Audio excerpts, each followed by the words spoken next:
My goodness, it is so great being back in the 573. Wait, hold on, guys. I just want you to know that I'm back in the 573. Hear me out. I'm literally in person for once. We are not doing a Zoom call. We are actually back here in Colombia. Oh my goodness. I can see you right across from me. Exactly. For once, man. We're not, oh my gosh, I gotta turn up my levels real quick because I'm echoing everywhere, so it's like really difficult to hear everything. Listen, you're listening to the Breakfast of Champions here on KCOU 88.1 FM, the student voice of Mizzou Athletics. Oh, it's so great to be back in Colombia. My name's Keegan Hartman. Alongside me, he is the man, the myth, the legend, Mr. Brandon Anthony. How you doing, man? Well, it's Friday, so that's good. Yeah. Wasn't able to see my team come out victorious last night in tremendously losing fashion. But hey, we're here, and it's a new day, so let's get it going. We got a lot to get into today on the show, so a lot happening. We're going to get into NFL talk later on. In a minute, we've got a really special treat for you guys, a KCOU alumni, Mr. Locascio of the WhistleBlower podcast, a very, very nationally, it's a world-renowned, it's nationally acclaimed podcast. It's gained national popularity is what I'm trying to say. He's going to get on the show, talk about that podcast, really great podcast, highly recommend it. He's going to be talking about it, breaking it down. We're going to get into that. I'm struggling with technical difficulties, and we have a fresh brew to do. So we have so much to get into, so much to talk about. Brandon, I'll let you take over the fresh brew while I'm trying to get everything figured out. Sounds good. So yeah, we do have a fresh brew today here at Breakfast of Champions. We cover the sports topics over the last 48 to 72 hours. To start today, last night, NBA insider Adrian Wojnarowski and Sham Shurania broke the news that the NBA finalized the plan to begin the 2020-2021 NBA regular season on December 22nd, 2020. This means that the NBA training camps for teams are beginning to look like they will kick off on December 1st, 2020. That is just 26 days from today. But between the start of training camp and the first regular season game, it is just 21 days for teams to get ready for the season. Now, the league has been working diligently to come to a consensus on how many games they wanted to play in the 2020-2021 regular season. But a couple weeks ago, they didn't even have a for sure start date. Now we have a for sure start date, and the plan is to play 72 regular season games with the hope of concluding the season entirely just before the Olympics, which obviously got postponed from this summer to next summer in July of 2021 in Tokyo. So now we have a start date for the season. We have a lot of questions still to be answered. Will there be a bubble again? Will teams play in their respective arenas? Will fans be allowed in the arenas? Will there be an NBA All-Star game or an NBA All-Star week this season? So many questions loom, questions in which we probably won't know until fully the season begins. But yeah, we got a lot of questions to answer there still, but we got a starting date, so there's that. And I will mention, that is like the shortest turnaround, if I'm not mistaken, for NBA teams. That's like never been done before. Excuse me, as I turn up my levels again and I'm struggling to get everything figured out. That is the shortest turnaround for the NBA ever. We've never seen anything like this, but this is the year of flexibility. It was bound to happen. We'll just have to wait and see how that pans out as we get closer to that. So with that being said, we're switching gears from the NBA over to the NFL. And last night, a hefty fine was handed out to the Las Vegas Raiders as they were fined. The club was fined $500,000, and then head coach Jon Gruden was fined, if I'm not mistaken, $150,000 for violating protocol yet again. Now, this isn't the first time that they've had a violation of protocol. Go back to when Jon Gruden wasn't wearing a mask against the New Orleans Saints on Monday Night Football a few weeks back. Couldn't give you the exact week, but he was also fined $100,000 that week. This one comes with a few penalties. They have a few infractions that they violated, hence such a hefty fine. Some of those that were noted, according to ESPN and NFL insider Dan Graziano, Gruden Gruden has not consistently worn a mask. Players attended a large indoor gathering as a public charity event in late September, and then the team allowed an unauthorized person into the locker room after Monday night win against the New Orleans Saints. So now the Raiders and Gruden were previously fined by the NFL in September for breaking COVID-19 protocols. Gruden was fined $100,000. Obviously, the Raiders are going to travel to Los Angeles. My gosh. And they are going to be playing the Chargers this upcoming weekend as they will face off. Kickoff set for 3:05 p.m. Central Time. You can catch that game on CBS. I am so rusty this morning. That just goes to show the lack of coffee and what I've been running off of. It's just showing. Brandon, we got one more story to get into, and it sticks with the COVID-19 talk, man. Break it down. Yeah, there's been a couple players on teams in the NFL, so sticking to the gridiron, that have gotten moved to the reserve COVID-19 list. Detroit Lions quarterback Matthew Stafford was moved to his team's COVID-19 list on Wednesday, the team announced. And this was made by the Lions after Matthew Stafford was listed as a high-risk close contact of a non-team member who tested positive for COVID. Sources told Adam Schefter.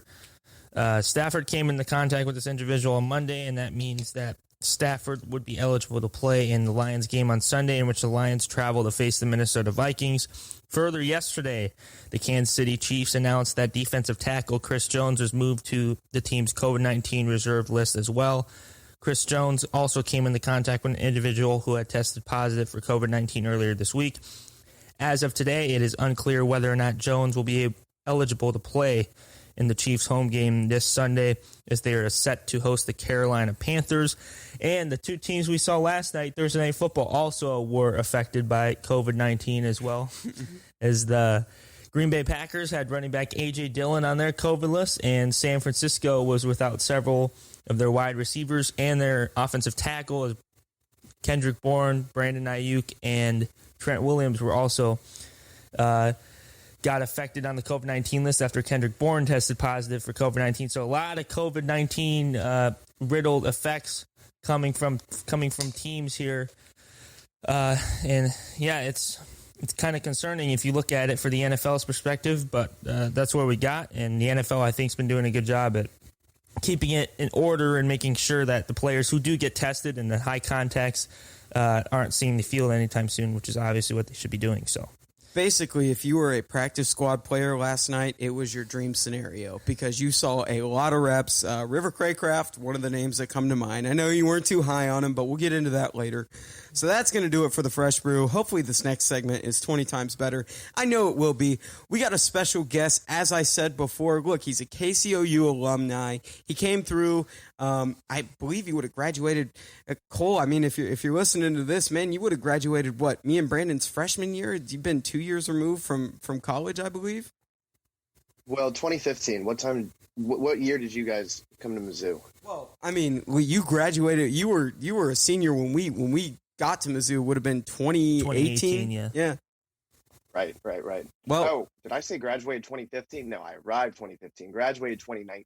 There you go. Okay, yeah. Sophomore year. So I was close. Yeah. Well, ladies and gentlemen, with that being said, he is the producer for the Whistleblower podcast. You can catch that now on Apple Podcasts, Spotify, wherever you get your podcasts. This one has been out for maybe just a little over a month and a half, I want to say, if I'm not mistaken, Cole. Correct? It's been out since, well, August 27th was the first episode. Gotcha. But we just finished up all 10. Okay. All right. Well, I'm just going to say it is a phenomenal podcast, and if you guys have not checked it out, it is a just excellent production from start to finish. Has so many things, so many factors into it. If you're a fan of gambling, if you're a fan of basketball, if you're a fan of the mafia, this has everything for you.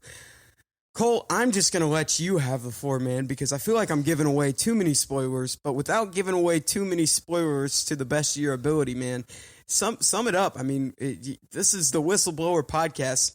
Man, what does it entail? Take it away.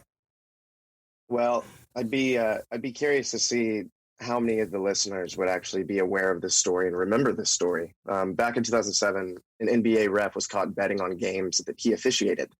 That ref's name was Tim Donaghy, and we've worked with Tim Donaghy through this process. We went down to Florida and interviewed him, got his side of the story, and the first few episodes explore the scandal itself and his role in it, and also reveals a few more details about and provides more evidence that Tim Donaghy himself did actually manipulate these games.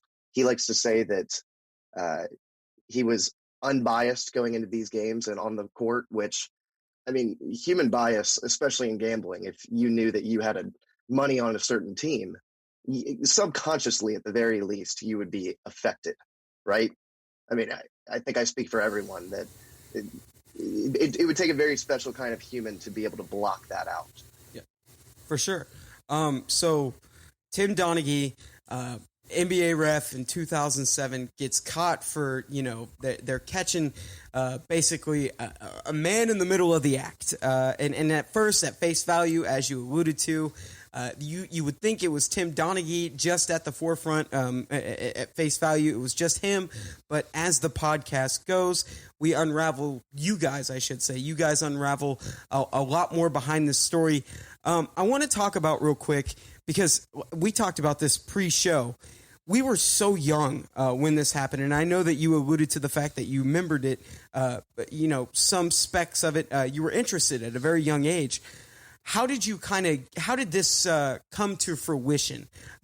This idea, I know that the main narrator, you guys have a narrator, and then you have, one of the main investigative journalists of this is Tim Livingston, does a phenomenal job.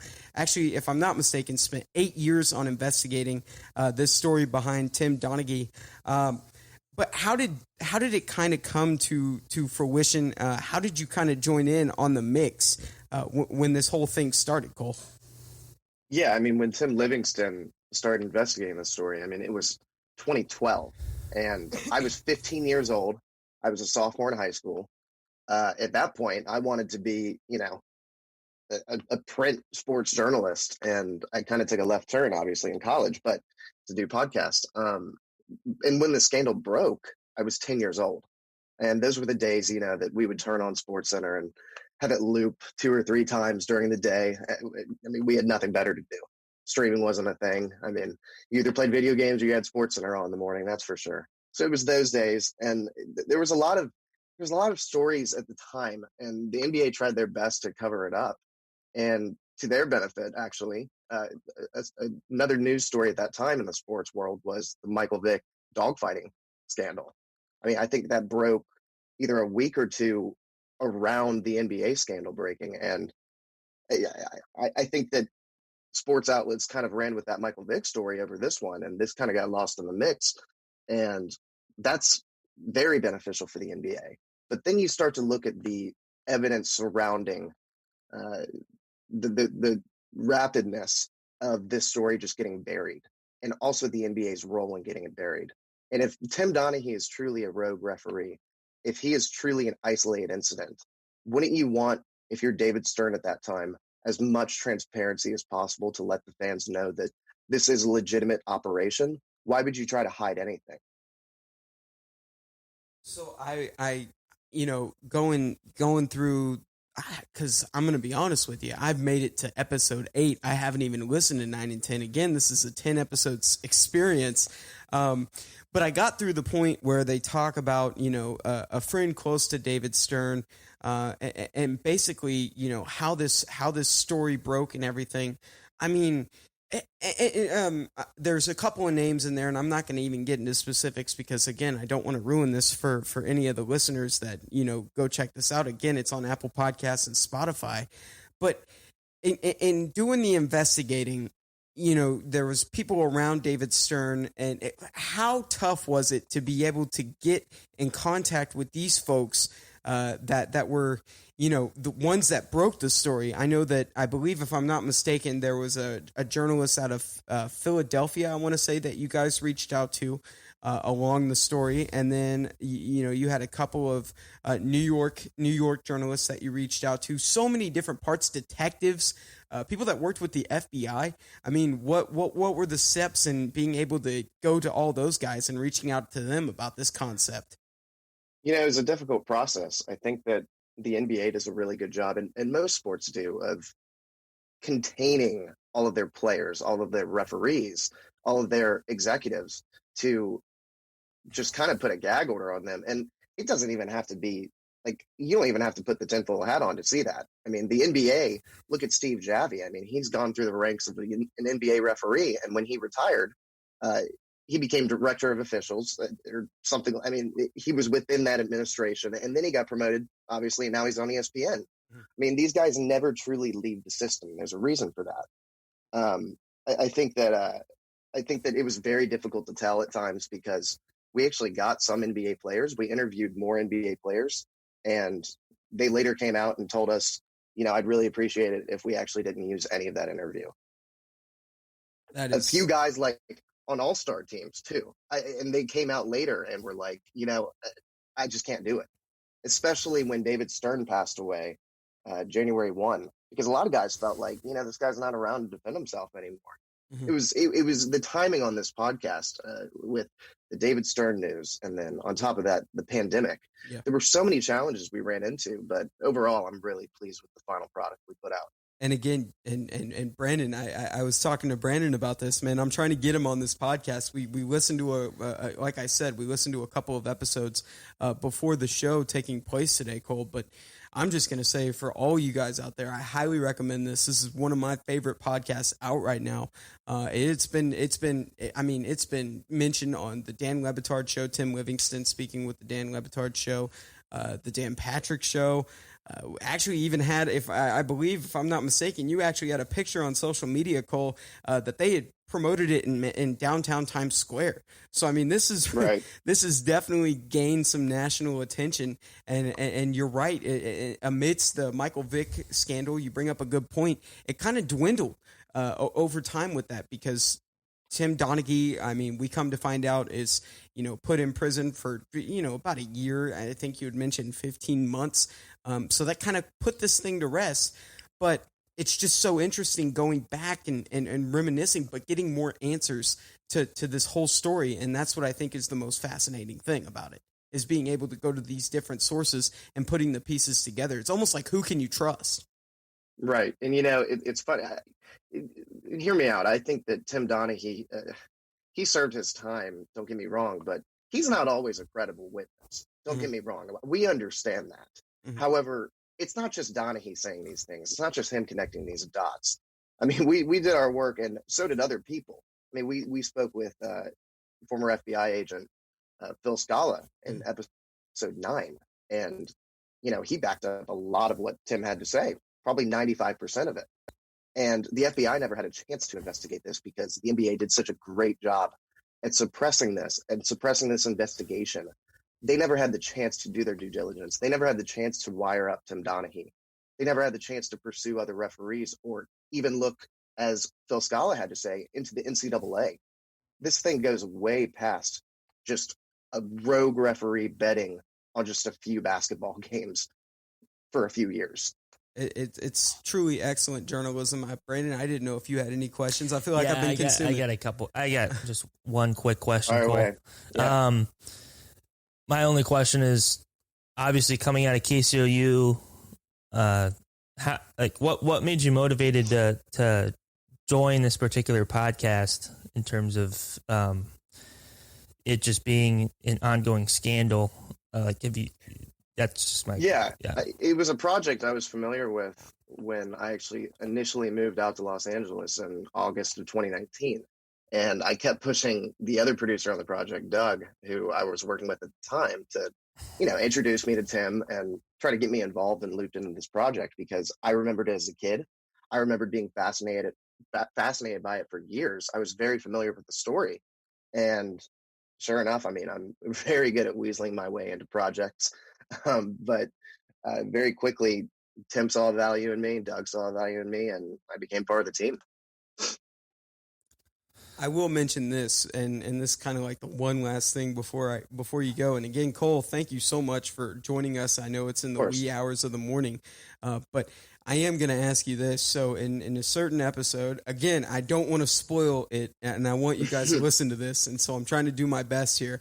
Delco County is a crucial part of this. If you get into this podcast, Delco, Delaware County in Pennsylvania is going to be a crucial part of this storyline. A lot of NBA refs honed from this county. I want to ask you, and I don't know if you necessarily fulfilled answering the question, although you guys had, phenomenal journalism. You went about it the way you should. Do you think NBA refs still do it to this day, or do you think it's pretty much betting on games is diminished? Yeah, that's a great question. I think that there are certain officials that are still involved with the NBA. You look at this year's playoffs, for example, and you look at the Porzingis ejection, and you look at the soft technical fouls against him, and it's clear that something's still up. But I do think that the Adam Silver era of the NBA is way more transparent. David Stern was Machiavellian in his tactics. I think that Adam Silver learned from David Stern, but he also learned from his mistakes. He learned where he really upset the fans. He learned where he could be more transparent with the process. And as we move into a world where gambling is so prevalent and is legal in all these states, you need that transparency. You need to give the fans the ability to say, I trust in what I'm betting. I trust in the integrity of the game. Because otherwise, you're cheating the fans, and not just out of their fandom and their experience as a fan, you're cheating them out of their money at that point too. Mm-hmm. So I do think it's a lot more transparent, but I think that you have to look at certain officials like Scott Foster, for example, and his connection with Tim Donaghy. They exchanged hundreds of phone calls during that time of the scandal when Tim Donaghy was betting on games, and they all came from the cell phone that Donaghy used for gambling purposes. These are two grown men having conversations every day on the phone for 2 to 3 minutes at a time. That's weird. That's not normal. And you have to look at those questions, and you have to see that these people are still involved in the NBA in some capacity. And as you mentioned in the podcast, it's funny. They said, we're just shooting it and just kicking around time, passing time with these brief phone calls. So, again, I'm not spoiling anything. Check it out. It's on Apple Podcasts. It's on Spotify. It's wherever you get your podcasts. It's The Whistleblower. And it is a phenomenal podcast. Highly recommend it to all of our listeners. Cole, once again, thanks, man. Always a pleasure having you on. And look, if y'all got, I should be thanking you. I should be thanking you because this was a welcome distraction, and from day 4 of the election. So I really should be thanking you. I don't have to think about it for 30 minutes. So I appreciate it. Hey, man. Hey, look, that's what we're here for. And I'm going to say this. I'm going to say this. If y'all have something else that you're cooking up, just let me know, because I want to see what else you guys have in store. I truly love the journalism. This is how it should be. And I want to see you guys do something again. So keep up the good work, and, best of luck in your future, man. It's just great stuff. Thank you for joining us, man. Yeah. Thank you guys. Appreciate it. And Cole Locascio, a former KCOU alumni, and man, just awesome catching up with a guy who's made it so far. He's done a heck of a job with that story and what he's been able to accomplish nationally. It's crazy. Yeah, for sure. It is crazy. And that's just something for me and you coming out here and, in the future. Hey, hopefully getting a gig like that. So yeah, it was cool to chat with him about that and just talk about what he's doing now as a KCOU alum. So it's good stuff, man. Yeah. MIZ. All right. Well, when we come back from break, Brandon. Oh boy, you got some explaining to do on this football team, man. He's going to be breaking down the 49ers, and he doesn't have too many kind words. He's been patient through the first half of this segment, so I'm going to give him that. But this next segment, you're going to hear a lot of Brandon Anthony and very little Keegan Hartman. It's coming up in next segment on Breakfast of Champions here on KCOU 88.1 FM.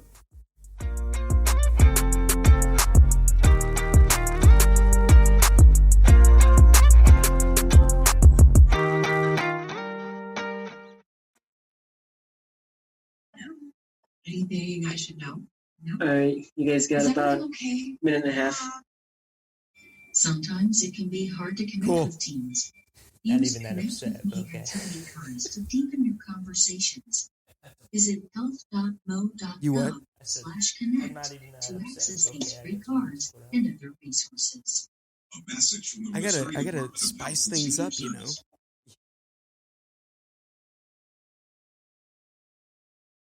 All right, about a minute left. All right, I'm trying to check my audio. I'm making sure it's sounding crappy right now. Give me a minute. Do.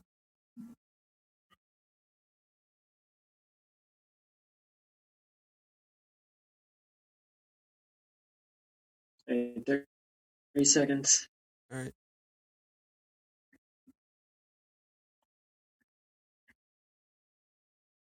All right, 20.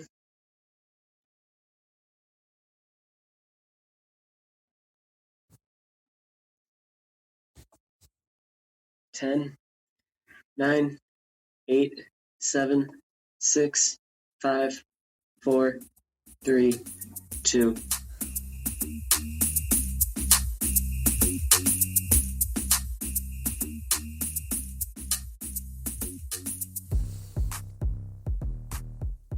Back here live on KCOU 88.1 FM, the student voice of Mizzou Athletics.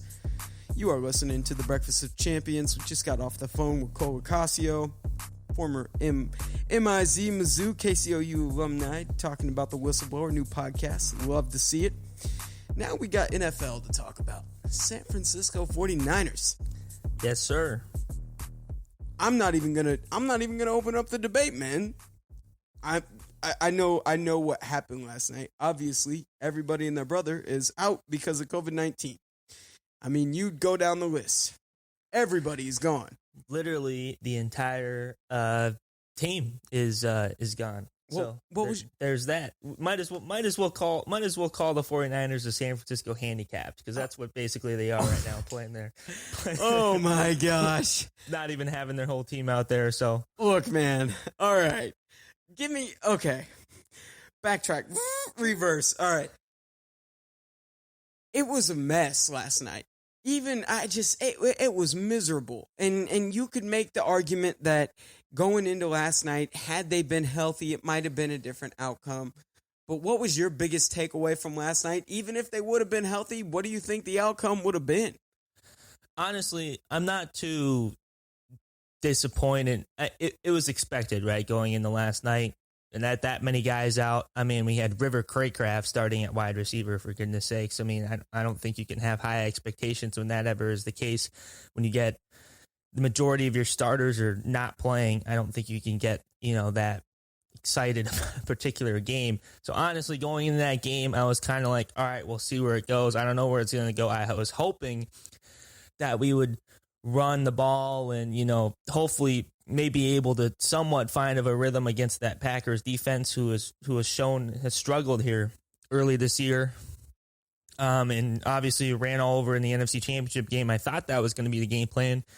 But I mean, obviously we come out and Kyle Shanahan decides to drop back and throw 3 straight passes with his backup quarterback to begin the game. And that's where I really automatically thought, all right, we're going to lose this game, because why the hell are we dropping back 3 straight times to open up the game when we're facing Green Bay Packers? We should be grounding and pounding. I know Green Bay is probably going to stack the box, but that didn't make entirely enough sense to me. And I just want to say that I owe Jimmy Garoppolo an apology as of right now, because last week after his performance against the Seattle Seahawks, I was done with him, and I think, quite frankly, a lot of Niners fans were done with him. And then after Nick Mullins' performance last night, I don't know, man. Maybe we shouldn't dump him just yet and move on from him at the quarterback position. I mean, I've been hearing all these analysts say he did get to a Super Bowl. I don't know if there's any better options. A lot of people have said that. And at this point, I don't know if there are a lot of better options unless you go through the draft to try to find a QB. And let's face it, we're 4-5. I think we're still going to want to try to win games and be competitive this season. I don't know if we're going to be able to be in a position to draft a QB that is going to have any relevance and be actually good for our team in the future. So I don't know. Maybe we should keep Jimmy Garoppolo around. Yeah, you sound negative right now. Hold on one second. I was going to say, Aaron Rodgers yesterday, I'll read his stat line just in case you forgot when you went to bed last night. 25 for 31 passing, 305 yards, 4 touchdowns. Really, what I see on paper here is, well, technically, you couldn't stop the pass. You guys have a horrendous secondary. Devontae Adams, Banged up secondary. 10 receptions, 173 yards, 1 touchdown. Average 17 yards a reception. Aaron Jones, arguably, when you thought that he was going to come out and have a good game yesterday, did not. I mean, he made his debut. Of course, Jamal Williams, right? Jamal Williams was Williams, yeah. Yeah, was their running back heading into this week. Of course, he was placed on the COVID-19 list, the reserve list. That was Aaron Jones had 15 carries for 56 yards and 58 yards, and 0 touchdowns, averaging 3.9 yards a touch. So not bad versus the run game. I mean, for what it was, pretty stellar job. This still is the 6th ranked defense in the league, but a lot of that has to do with a run defense, as you just alluded to. The pass defense, honestly, has kind of fallen off. It was okay against the Rams and Patriots, but I think the last 2 weeks we ran into DK Metcalf for Seattle, ran into Devontae Adams last night.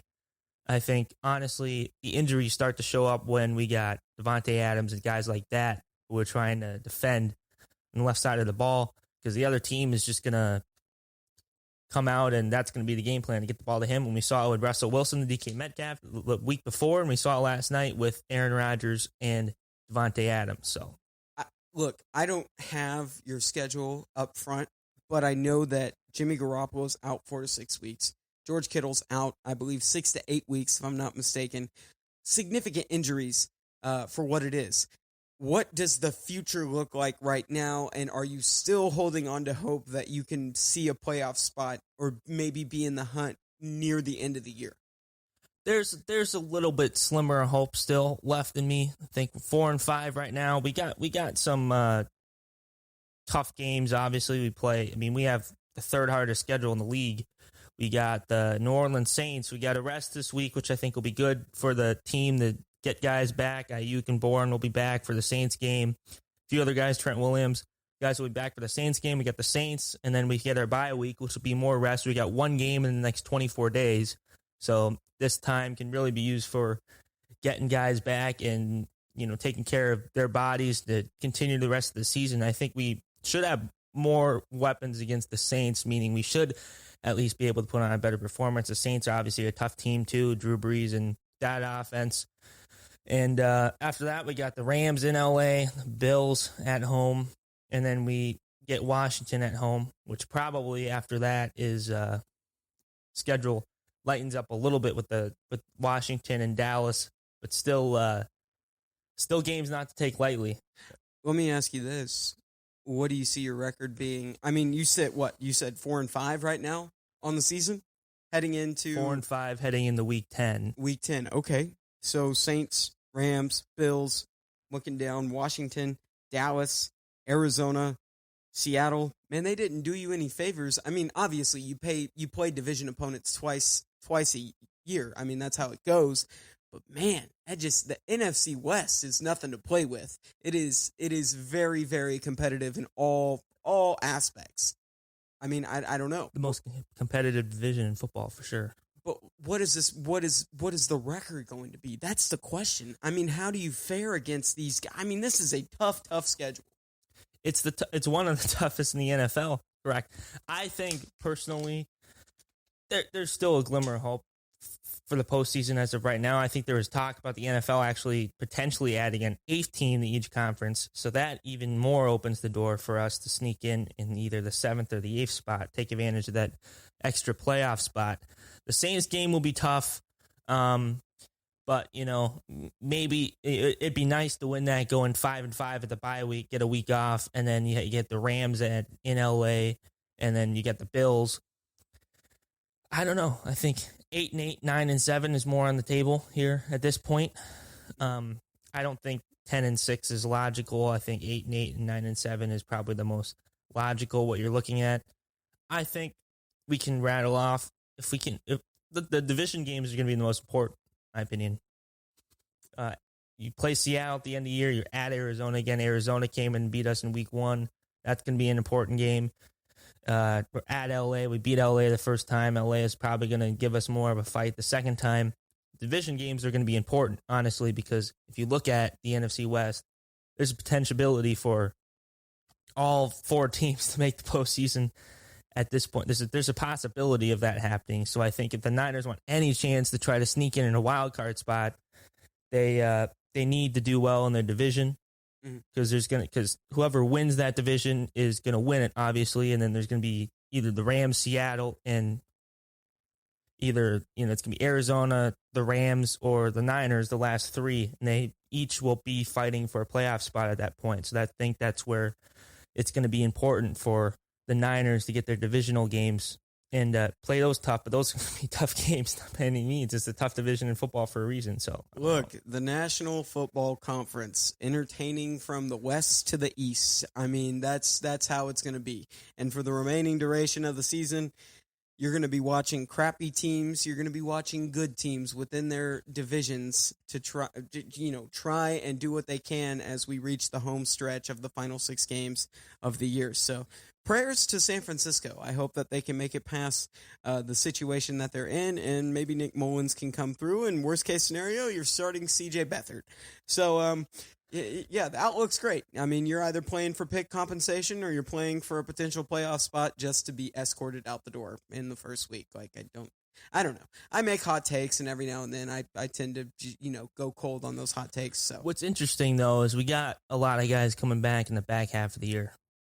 So you somehow managed to eke out through a few games when you don't have any mind business eking them out with the guys you have now, Nick Mullins, at quarterback, and then all of a sudden you get to week 14 and you potentially have Jimmy Garoppolo on the table for coming back. Kittle, I don't think he'll be back until the postseason, if we even make the postseason.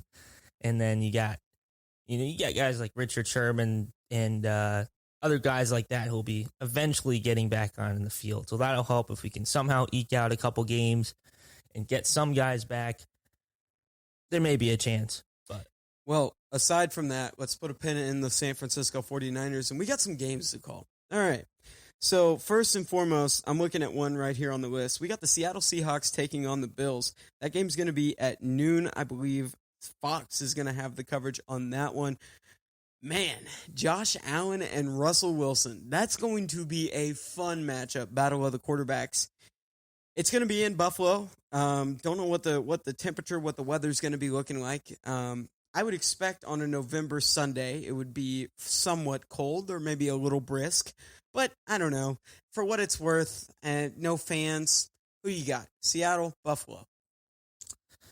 I mean, this is going to be I think it's going to be the battle of which defense comes through between the two teams. You obviously look at the Seahawks offense has been putting up record high numbers. Russell Wilson's been balling out every game, and no defense really has been able to stop. You can make the case for the Arizona Cardinals, although that game was still high scoring. The Cardinals were able to match it with their offense. It's going to come down to both defenses. For Buffalo, I think they have the capability to stop Russell Wilson. I think it's all about if you can contain Russell Wilson somewhat of a nature to where he doesn't have as good of a game. And then that Seahawks defense has been vulnerable all season. They looked better against us, but we didn't play well offensively either. But if you contain him somewhat, maybe you can somehow, stick with Seattle with that defense. If you can somehow manage a way to at least contain Russell Wilson a little bit. Russell Wilson is a great quarterback. He's going to make plays. It's all about limiting those plays. And the more you limit those plays, the more you have a chance. In terms of Buffalo's offense, I think they have been playing well all year. Josh Allen's been having a great season. Stephon Diggs has been playing well, too, coming over from Minnesota in the offseason. He's had a great first year with Buffalo. So it's really, for me, it's going to be, can Buffalo's defense hold up Seattle's offense? And the other way around, can Seattle's defense stick with Buffalo's offense? That's going to really be a battle of defenses for me.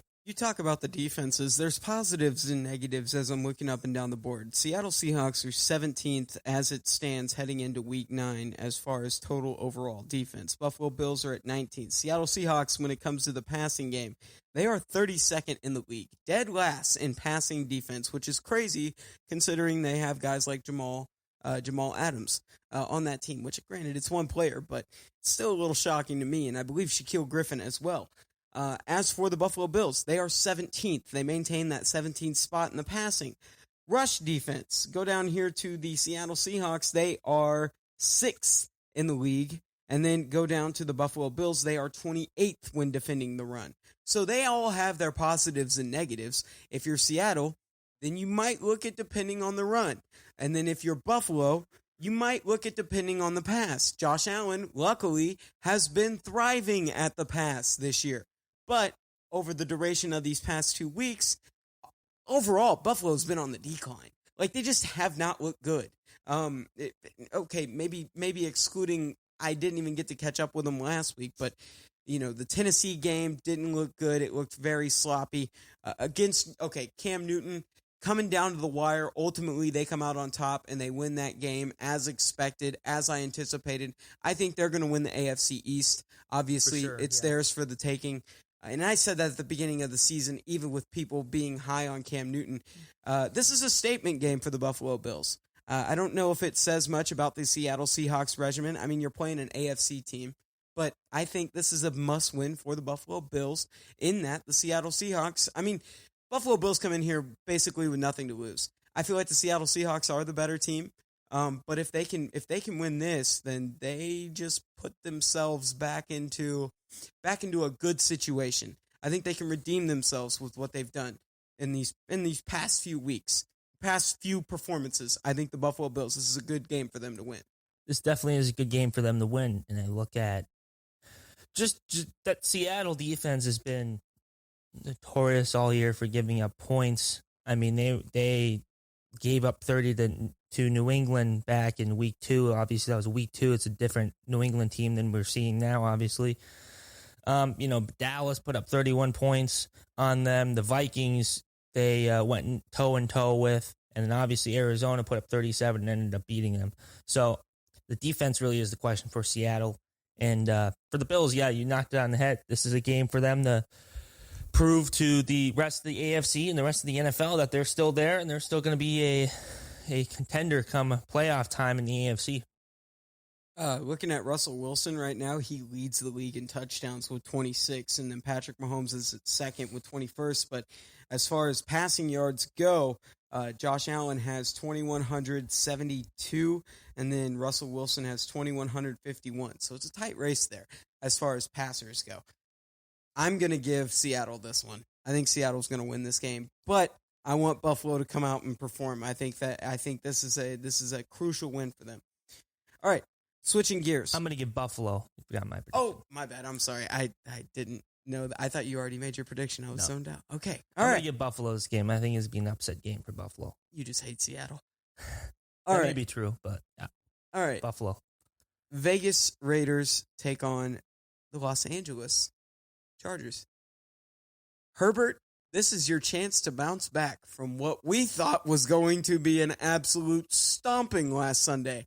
And it was yet another lead that you blew, Los Angeles. How do you bounce back from the fourth blown lead whenever you're leading 17-plus points? They came back. They were up as much as, if I'm not mistaken, 24 to 3. I want to say 21 to 3. My team was getting blown out, and I don't even remember the score that they were up at halftime. You can't put that on Herbert, though. It was a lot to a little. No. I'm not pegging that all on Herbert. Herbert's with a bad franchise, is what he is. He's with bad defense, a bad franchise. Yeah. What does this say about Anthony Lynn? I mean, is this his last year if they continue on the rate that they're at? Because this is only going to get worse for Justin Herbert, I feel. I think you just need to draft well and have a better supporting cast around. The offense is fine. Herbert's finding a way to make it work and putting up points. The defense really is the issue for the Chargers because obviously, like you said, they're up 21 to 3. They blow that lead, let you guys back in it, and Denver ends up winning the game. I just don't Herbert can play as well. It's kind of like Joe Burrow in Cincinnati too. They've been keeping the offense going and in form, but then the defense just can't get a stop to save their lives. That's the problem. I think you add a couple surrounding pieces on defense, and I think that Chargers team is going to be a lot more improved. I don't know if it's an Anthony Lynn problem, if I forget who the DC is, or if he is the one calling defensive plays for the Chargers. But I'll ask you this: aside from all that, what do you think one of the biggest key pieces is missing? Because, I mean, they've got the receivers. They've got Mike Williams. They've got Keenan Allen. He's got the targets. Hunter Henry, too. Need I not forget Hunter Henry, who has been one of the top tight ends in his career. He's been able to maintain a top position or top spot as far as the tight end position. I think one of the things when it comes to mind, first thing that comes to mind for me is running back. I think Melvin Gordon is missed. Austin Eckler obviously out with injury. Implemented into the passing game. I think that's a very big loss for them. I think corner is also big. But secondary. I also think that, I think safety and secondary. Chris Harris, you brought over from Denver. I'm trying to think of, oh my goodness, I completely blanked. They have a really good safety, and here I am trying to think about, I literally blanked on the safety. Oh my. Derwin James, there we go. Derwin James, one of the top safeties in the league, but I mean, he's been combating injury. I think this is like the second year in a row he's been combating injury. So it's been difficult for them. It's been an uphill climb in trying to try to get all the pieces they need for a good defense. I think that was their point of emphasis, and they didn't go their way this year. Let's talk about the Raiders. What do you think about the Raiders? I think the Raiders started off strong, and then they've kind of hit the lull here late. But, I mean, it's their first year in Las Vegas. I think that was giving them some fire early on, especially beating – who'd they beat on that Monday night game? They beat the New Orleans Saints. They beat the New Orleans Saints on Monday night in the new stadium. That was a statement game. I mean, interesting. This Raiders team seems to me to be, like, pretty inconsistent. One week they play pretty good, and then the next week they – sort of don't look as well. And it's against Justin Herbert. I think it's not going to be a problem to score points on Chargers defense, but in terms of Herbert, that'll probably make it more of an interesting game. Look, Atlanta isn't the only one that's blowing leads. The state of Georgia isn't the only one that's blowing leads. Enter Los Angeles. Of course, the Dodgers and the Lakers get it done in not the entire city, guys. Hear me out. I'm saying certain teams within Los Angeles, and the Chargers are one of them. That's the fourth blown lead. I think the Raiders are the better team this one. I'll take the Las Vegas Raiders, even at home. As much as Justin Herbert wants to air raid and get it to his receivers, I just don't think they have enough in the tank defensively to be able to hold down Derek Carr and Henry Ruggs and Darren Waller, I think, and Josh Jacobs. I'm gonna give the Raiders the benefit of the doubt. Got a game? I'm gonna give the Raiders as well benefit of the doubt. Yes, sir. I think we need to talk about also the second meeting between New Orleans and Tampa Bay. Sunday Night Football. What, you're not looking forward to that? Oh no, I'm thinking it's a redemption game. Yeah, so obviously the New Orleans Saints took this game week one. Brady, I think, had 2 picks or something like that week one. And now he comes in at home in Tampa. Obviously, it doesn't matter. No home field advantage really this season. But you come in Sunday Night Football. This is Tampa's peak. Bring in Antonio Brown. Now we're starting to see this team come to form really at 6-2. And this is an important game for them going up against the Saints. It's an important game for the NFC South. I wouldn't be surprised to see Brady come out and have a great game. New Orleans has been on and off the whole year in terms of their play, and I wouldn't be surprised to see Tampa Bay come out and Antonio Brown and Tom Brady to have a pretty stellar game here. 2 words: Antonio Brown. That's it. That's all I got to say. And I don't even know if Chris Godwin's going to return. I know Michael Thomas is questionable ahead of this game, which is a huge deal. I believe he was healthy and he was playing in week 1. That was a key difference. The Saints are going to get Michael Thomas back for their matchup with the Niners. Watch, and then it's going to be over. Oh well, hear me out on this one. This is going to be way different than what it was in week 1 with the addition of Antonio Brown. It's not going to be fair. It truly will not be fair. You're going to see Tom Brady and Antonio Brown's connection early. It's not going to be fair. I think that Antonio Brown and Tom Brady, you're going to see the chemistry quick. It's going to mesh quickly. Mike Evans, and if you have a healthy Chris Godwin and you have Rob Gronkowski, it's going to be difficult to contain all of those guys. What makes you think Tom Brady and Antonio Brown are just going to click right away? Before he got cut, literally the first reception on the field in a Patriots uniform was a 64-yard bomb from Tom Brady when he played for the Patriots. It does not matter, dude. It spreads the field. You bring in an explosive receiver like Antonio Brown, who Bruce Arians has told multiple times, one screw up, you're done. It lights a fire in you. We'll see if Antonio Brown makes it to week 12. That's my biggest concern.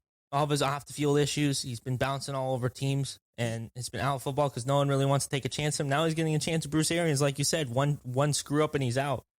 I don't know if I trust Antonio Brown. Bruce Arians. The chemistry might be there, but is he really going to be around long enough for you didn't know this? Chemistry with you Tom didn't Brady? know this either. I don't know if you knew this. He was the play caller. Bruce Arians was the play caller when Antonio Brown came into the league. Bet you did not know that when he was with the Pittsburgh Did not Steelers. know that. That's interesting. Bruce Arians had that connection when he was with, I believe he was a coordinator at the time when Antonio Brown came into the league. So 2 connections there. That was Brady's call. A, Bruce Arians did not have any fingers over that. That was Brady's call bringing in Antonio Brown. It was bound to happen. But B, you had you have Bruce Arians, who knows who Antonio Brown is. He's aware. He's had work with him, previous work with him. Antonio Brown's going to have a good game. Whoever picked him up on fantasy, watch. He's going to have a good game. I'm optimistic that Antonio Brown bounces back, albeit I was not a fan, and I'm still not a fan of him because basically he's become a nutcase since he left the game. So I'm going to give the Tampa Bay Buccaneers the benefit of the doubt here, and I'm going to say it's 3 touchdowns. They beat this Saints team, and By they beat 3 touchdowns. They beat them bad. Wow, that's a bold move. They beat them bad. That's facts. They beat them bad. I think Tampa Bay is going to win, but I think it's going to be a closer game. I think the Saints it depends if the Saints have Michael Thomas or not. If they have Michael Thomas, I think it's going to go down the wire. If they don't have Michael Thomas, I think Tampa Bay will separate themselves a little bit, but I think it'll still be closer than a 3-touchdown game. I think at most Tampa Bay will win by touchdown, maybe 2 touchdowns, but not 3 touchdowns. I can't see 3 touchdowns happening. All right, I'm going back over here to the schedule. Do we have anything else on here that we want to discuss before we send it off? Baltimore and Indy is a good one. Oh, yeah. I thought about it for a brief moment. Then you said Baltimore, and yeah. How about the Chicago Bears and Tennessee Titans in Tennessee? Yeah, you're talking. There we go. Bears had some COVID issues earlier this week. I believe I can't even remember the players that tested positive for COVID. But they've had issues, run-ins with COVID-19, which has been a little bit of a setback. There's been question marks at the quarterback position. Should Nick Foles proceed to be the quarterback, or should they take a chance on Mitchell Trubisky again? Matter of fact, I think Mitchell Trubisky I don't know if he was the one to test. Don't quote me on anything. I don't think Mitchell Trubisky tests positive. Okay. Nevertheless, who you got in this game? I like Tennessee. On a bounce back? I think Tennessee is the more complete team. Chicago's offense really hasn't looked good the last couple weeks. I haven't really been high on them all year. They have a good defense. Sorry, Logan, I know you're listening to this, but they don't really have a good They have a good defense, which is what wins them games. The offense, though, has struggled, and you got Nick Foles, a quarterback, and I think he's holding down the fort pretty well. But I don't know. What's nice about Trubisky too for the Bears is his mobility. Right, he's more mobile than Nick Foles. Define mobile. Well, he can get out of the pocket and make it more so than Nick Foles. I think that's kind of what the Bears need. The offensive line has been. I mean, they're playing their third string right tackle or left tackle or something like that. Mm-hmm. So I think that could help the Bears offensively to maybe go back to Trubisky just because he can move a little bit more than Nick Foles. I think right now Nick Foles stands in the pocket. It's a pocket passer, obviously, and that line is just not performing to its standards, and that's opening the door for good defensive teams that come after the Chicago offense. I think Tennessee is a pretty good defensive team, so I think you can run in that issue again. This game, I like Tennessee. For time's sake, I'll be brief on it. I think Tennessee bounces back from Cincinnati. yeah, I'll take Tennessee. I think it's a clean sweep there. I guess that leaves one thing. We'll just have to wait and see. But week 9 coming up in the NFL. And with that being said, big shout out to Cole Locascio for jumping in on the show and willing to give his insight on the Whistleblower podcast. Make sure you go check that out. I can't emphasize enough. Great podcast. We'll be back next week. Maybe, actually. You've been listening to the Breakfast of Champions here on KCOU 88.1 FM. Everybody have a great weekend. Enjoy a fantastic Friday. Many blessings.